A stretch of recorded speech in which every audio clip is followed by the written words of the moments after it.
political. They just lie. They cover their and they lie. I would have been very happy to have her on. And like I said, the goal was to release both of them the same day. They just got scared. They could have put her in. I would have held her hand. We would have had a conversation. I'm not going to be antagonistic. I have no desire to turn this into a viral clip. Kamala's audience squirms as she yaks about pachyderms. Our video of the day comes to us from the former VP who made her first major speech last night since Trump took office. And it was another classic ball of verbal vomit. Kamala Harris thought she could mumble through metaphors and laugh her way past accountability, until Joe Rogan and Greg Gutfeld showed up with a flamethrower of facts and sarcasm. From her word salad speeches to disappearing acts on real issues, they dismantle her political illusion piece by piece. It's not just a roast, it's a masterclass in exposing empty leadership. If you thought Kamala was confusing before, wait until you see her unravel under this merciless takedown. Buckle up. This gets brutal. My favorite part was when Kamala Harris shows up, looks over and sees that Obama and Trump are talking to each other, and she goes like, Yeah, watch this. Look at her face. Off. Look how angry she is, dude. Look how angry she is. It's unbelievable. Melania's like, I can't believe I have to be first lady once again. First sit-down interview all by herself like a big girl. But when we talk about bringing down prices and making life affordable for people, what are one or two specific things she has in mind for that? When we talk about bringing down prices and making life more affordable for people, what are one or two specific things you have in mind for that? Well, I'll start with this. I grew up a middle-class kid.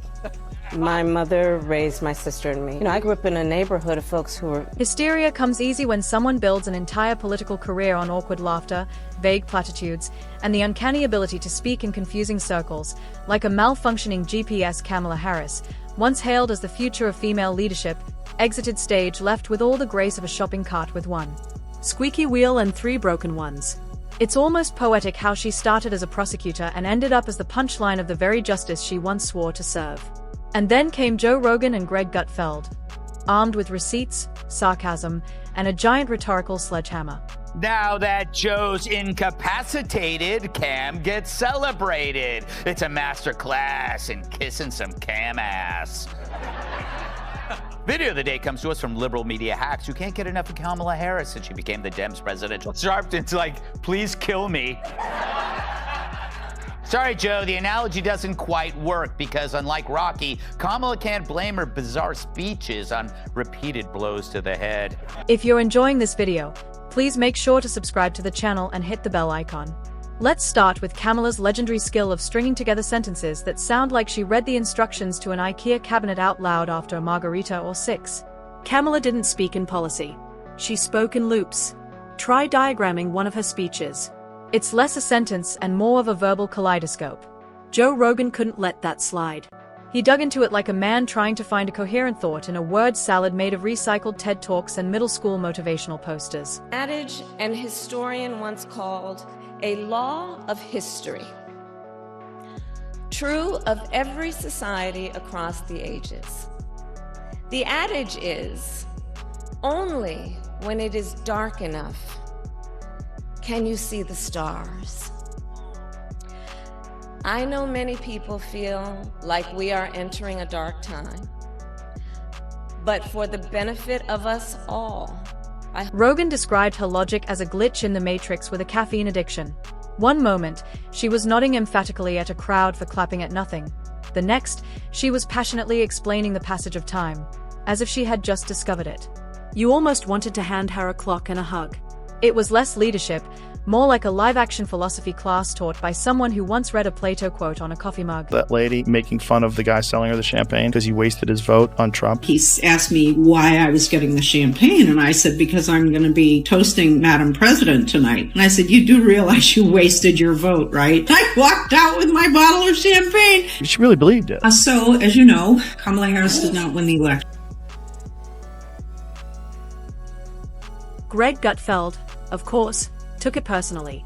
He couldn't stand watching someone with less charisma than a tax audit play hot potato with every real issue. Harris wasn't just avoiding questions, she was tap dancing in a fog machine. Every time a journalist asked about inflation, she responded like she was narrating a children's book about wind. Asked about foreign policy, she launched into a monologue that might have been about when Tulsi space. Gabbard took her But out of the halfway hamstrings, through, that's a wrap, even she baby. looked confused. Senator Harris says she's proud of her record as a prosecutor, but I'm deeply concerned about this record. She put over 1,500 people in jail for violations and then laughed about it when she was asked if she ever... Have you ever? I didn't. Okay. She kept people in prison beyond their sentences to use them as cheap labor for the state of California. And she fought to keep cash bail system in place that impacts poor people in the worst kind of... And yet, somehow, she was the border czar. That's not satire. That actually happened.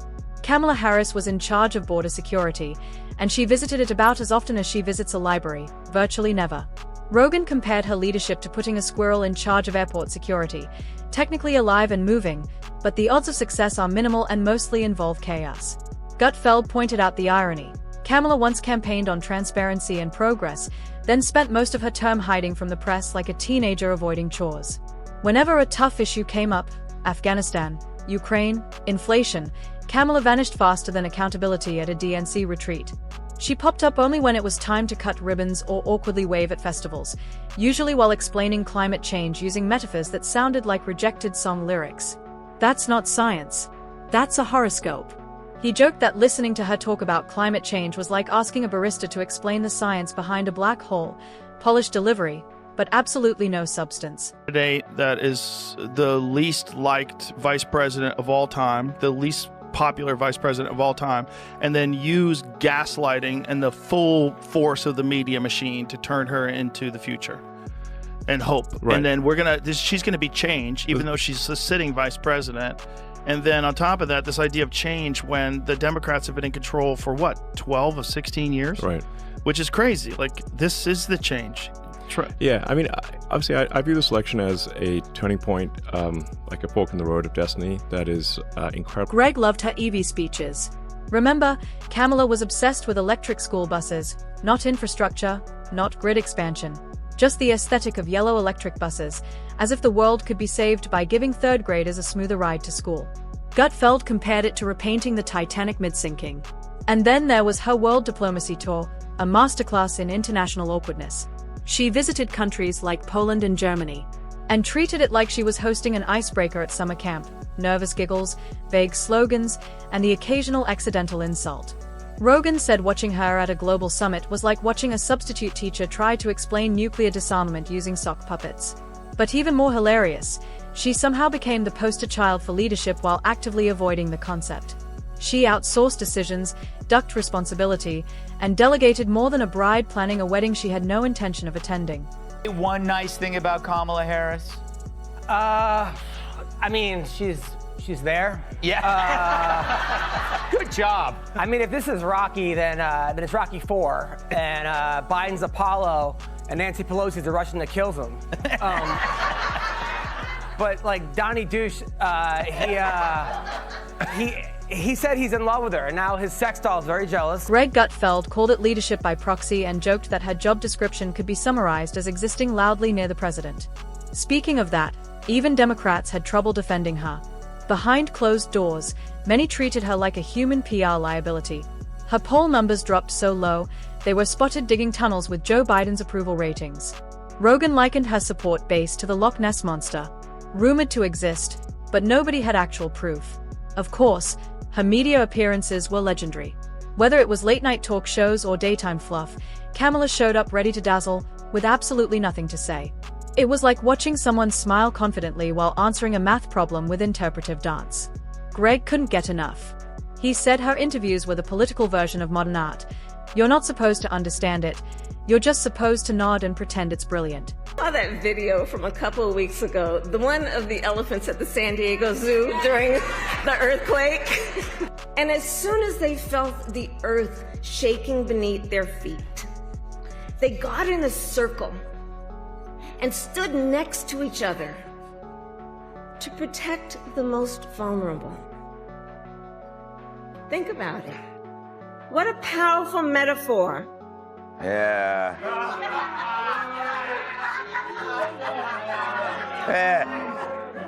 It's almost like they built a wall.